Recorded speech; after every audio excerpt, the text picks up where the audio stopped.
નમસ્કાર મિત્રો, સ્વાગત છે તમારું આપણી ચેનલ નિફ્ટી એનાલિસિસ બાય પીએસમાં. આજે આપણે લઈને આવે છે બેંક નિફ્ટીનું એનાલિસિસ.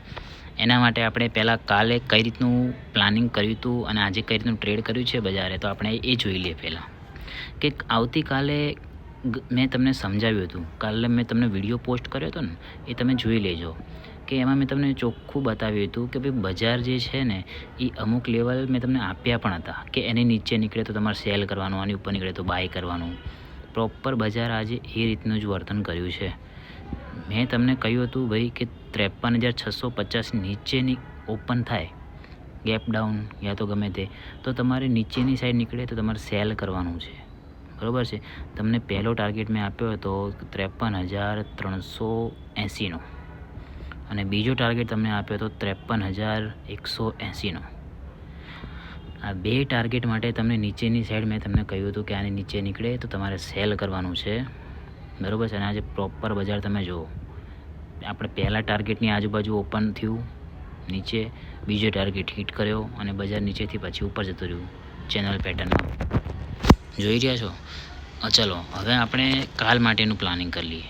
બરાબર કે કાલે ભાઈ બજાર જે છે એ 53,380ની નીચે નીકળે ને, ઓપનિંગ આપે કે નીકળે, તો તમારે ડાઉન સાઈડ પહેલો ટાર્ગેટ જે છે ને એ 53,280નો, બીજો ટાર્ગેટ તમારો રહેશે 53,180નો, 180થી 200.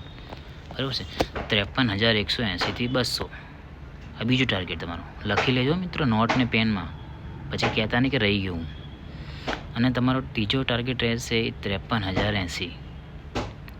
આ 3 ટાર્ગેટ માટે તમે ડાઉન સાઈડ પ્લાનિંગ કરી શકો છો. બરાબર છે. જોઈ લો.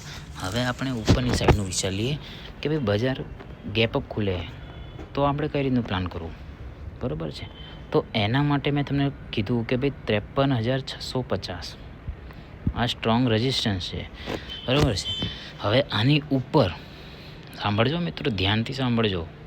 53,650 રજિસ્ટન્સ છે. હવે એની ઉપર જે છે એ 53,700થી લઈને 53,680 આની આજુબાજુ આવે, તમને કન્ફર્મેશન બુલિશ પેટર્ન બનાવે, પછી તમે ઉપરની સાઈડ પહેલો ટાર્ગેટ જે છે એ તમે 53,800